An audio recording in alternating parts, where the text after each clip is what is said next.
औज़ुबिल्लाहिमिनश्शैतानिर्रजीम बिस्मिल्लाहिर्रहमानिर्रहीम। डॉक्टर नायाब रज़ा बुखारी। आज हम पढ़ेंगे aspirations. Aspiration is when you doesn't get enough oxygen in your body. Aspiration affect how deep you breathe. It may cause to unconsciousness. It can also cause death. Other names of the aspiration including the asphyxia or the suffocation. Basically suffocation को हम नाम देते हैं जी aspiration का medicated नाम है। अब होता ये है कि जब आपकी बॉडी को इनफ ऑक्सीजन नहीं मिलती वहां पे सफोकेट प्रोड्यूस होना शुरू हो जाता है, आपकी बॉडी सफोकेशन होती है, वेंटिलेशन आपकी सही नहीं हो रही होती है, तो उसको हम नाम देते हैं जी एस्पायरेशन का नाम देते हैं। और ये अनकॉन्शियसनेस जिसे हम नाम देते हैं जी बेहोशी का, जी वो भी काज कर सकती है। इसके अलावा ये इवन डेथ को भी लीड कर सकती है। You can prevent aspiration by being caution. आपने कॉशंस लेके इसको प्रिवेंट कर सकते हैं। अच्छा, अब few kinds of the aspiration. इसमें ना उन्होंने दो तरह की बेसिकली आपके नेमोरेशन की है, पार्टिसिपेट इसको डिवाइड किया है।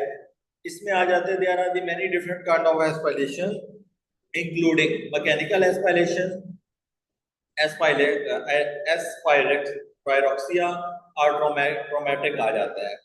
अगर हम मैनुअल एस्पायरेशन की बात करें, when an object are the physically force stop your breath, it also include the body position, they may prevent from your breath from you from the breathing.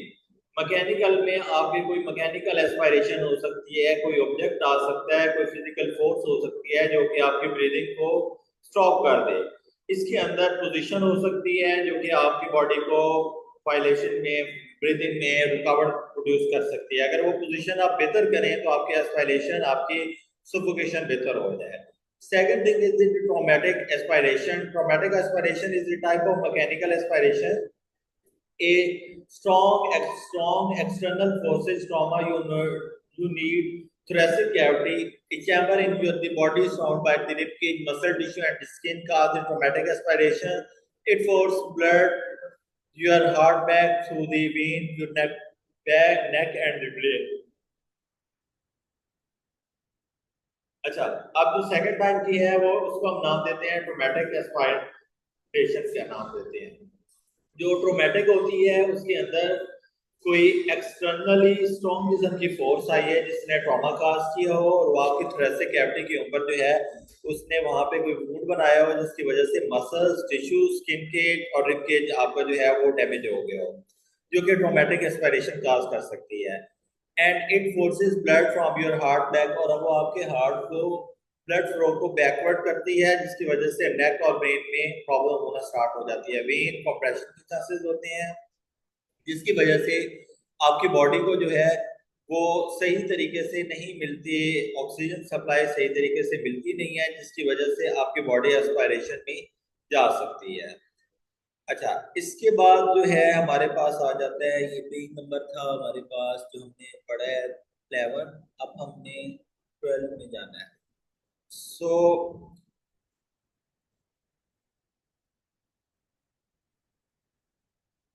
अच्छा जी, इसके बाद है जी हमारे पास पेरिटोनियल बर्थ एस्पायरेक्सिया।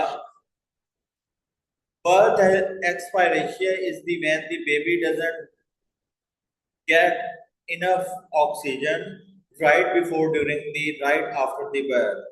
अच्छा, आपने देखा होगा कि जब बच्चा पैदा होता है तो बच्चे के बैक के ऊपर टैपिंग की जाती है। जितनी स्ट्रॉन्ग, अगर बच्चा ना रोए तो उसके लंग्स जो हैं वो आप कह लें कि वो वर्क नहीं करते। बेसिकली श्रिंकिंग लंग्स जो होते हैं, जब बच्चा जितनी जोर से रोएगा वो ओपन होंगे और उसका जो है वो फर्स्ट उसके जो ब्रीदिंग साइकिल जो है वो स्टार्ट होगा। तो अगर तो बर्थ टाइम के अंदर, बर्थ जब हो रही होती है और बच्चा जब प्रोड्यूस हो जाता है, सो उसके बाद अगर बच्चा सही तरीके से अपने बर्थ को एक्सपायर नहीं करता, फाइलेक्सिस नहीं करता, तो वो किसी भी डिजीज को काज कर सकते हैं। इसके बाद fourth one is the compressive compression asphyxia कहते हैं जिसको। इसमें type of the mechanical aspiration, strong external force pass on the chest and abdomen, Example include the large crowd pushing against your body, like a concert, and something sitting asphyxiation is very common. Kneeling and on your chest. अब ये है कि आप किसी crowd में हैं और वहां पे आप इतना रश है, आपका चेस्ट जो है वो आपके एक्सटर्नल मसल जो रेस्पिरेटरी मसल हैं वो नहीं करना चाह रहे, आपकी रेस्पिरेशन को सही तरीके से बैक नहीं कर पा रहे, जिसकी वजह से आपकी एक्सटर्नल फोर्सेस क्राउड ने दी हुई है, इसकी वजह से भी आपका एक्सपायरेशन हो सकती है। इसको हम नाम देते हैं कॉम्प्रेसिव एक्सपायरेशन का नाम देते हैं। अच्छा, सिम्टम एंड कॉजेस क्या हो सकती हैं इसमें?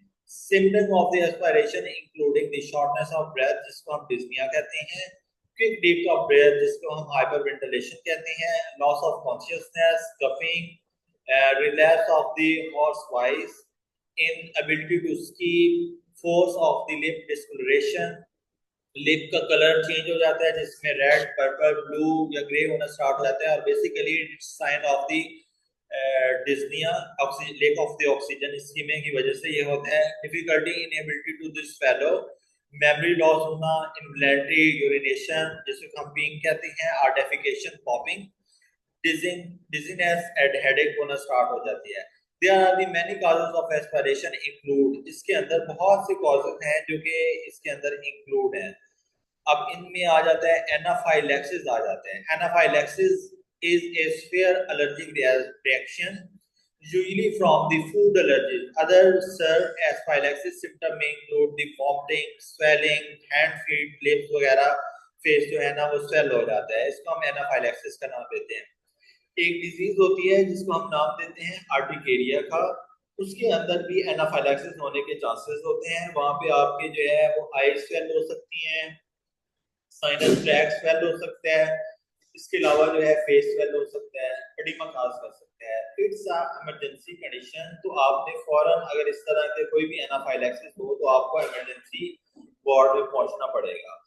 Second thing is the asthma is the chronic long term condition affect your lungs, जो आपके lungs को affect करता है। Trigger include the air population, exercise, fat dandruff, dry skin flakes and tobacco smoke वगैरह जो है वो इसको cause कर सकते हैं। इसके बाद है जी positional anaphylaxis, expiration occur when the body is in position, block and stuck breathing, and commonly occurs newborn babies, infant or who are not strong enough to responsible for their bodies. Chemical asphyxiation में आपके पास कोई chemical substance ने touch किया है जो कि oxygen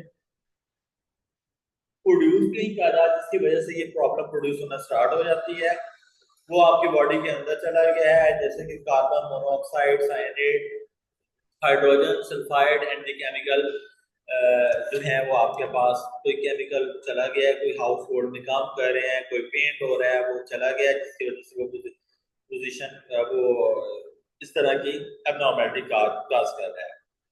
Opioid overdose. Opioid is a chemical that interacts with the nerve cell to produce the pain. If you take too many opioids, your breath slow down and stop. Drowsing. Drowsing is asphyxiation due to the head going to under the liquid.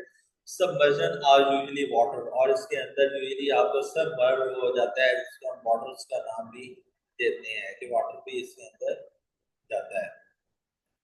अच्छा, इसके बाद हमारे पास जो है वो आ जाता है जी फॉरन object blockage. किसी चीज का फॉरन ऑब्जेक्ट एयरवे में आया है, उसने ऑब्स्ट्रक्शन काज कर दी है, स्वेलिंग कर ली है, आपने चोकिंग हो गई है, वॉमिट हो गई है ड्यू टू अल्कोहल पॉइजनिंग। इसके बाद आ जाता है stimulation. Stimulation when the hand rope of the card and other object your neck block your airway, आपके कोई भी हाथ एक्सटर्नल फोर्सेस, कोई भी रोप की वजह से आपकी नेक स्ट्रक हो गई है, जिसकी वजह से ये आना स्टार्ट हो जाता है।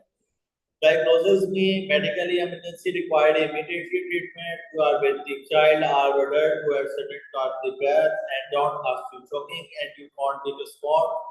Look for warning and signs and symptoms. जैसे कि clutching at their throat, swelling, shallow coughing, wheezing, inability to talk, pass out. If baby cannot breathe, look the change to their behavior, including the difficulty position, the crying, and the swallow cough. You shouldn't give the someone to get them, beat them something. drinking may be further obstruct in their airway. इसका हाल ये नहीं है कि आपको किसी को stickiness हो गई है तो आप उसको किसी लिक्विड में ड्रिंक करवाना स्टार्ट कर देंगे। वो उसका परमानेंट हल नहीं है। आपकी जो ड्रिंकिंग है, जो लिक्विड है, वो इस चीज को ज्यादा भी कर सकता है। प्रिवेंशन में अगर तो एक्सपायरेशन हो रही है तो बड़े केयरफुल तरीके से उसको डील करना चाहिए। Someone who can not read emergency immediately, आपको इमरजेंसी में जाना चाहिए। When eating junk food swelling at the break after the swelling, keep one of their young children are eating, again them to eat small bite and avoid touching until they are swallowing their food।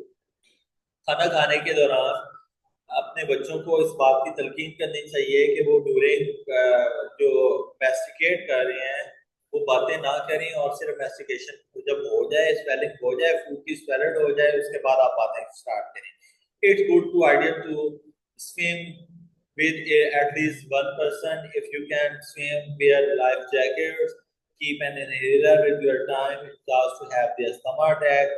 अगर तो आपको asthma का attack होता है तो inhaler आपके पास होना चाहिए। अगर आप स्विमर हैं तो आपने जैकेट वेयर करके अपनी लाइफ को सिक्योर करके आपने स्विमिंग करनी है। Install carbon monoxide detector in your home, have a train professional yearly inspection of your fuel burning application include the furans, water heater and oven. इस सारी चीज़ों का आपने ख्याल रखना है, इसकी वजह से कोई आग ना लग जाए। आग लगेगी तो जाहिर है आपकी कार्बन डाइऑक्साइड वहाँ पे ज़्यादा होना स्टार्ट हो जाएगी, जिसकी वजह से आपको सफोकेशन हो सकती है। तो ये आज का हमारा टॉपिक था। इंशाल्लाह कल हम मज़ीद नेक्स्ट टॉपिक इसको डिस्कस करेंगे। अल्लाह हाफिज़, शुक्रिया।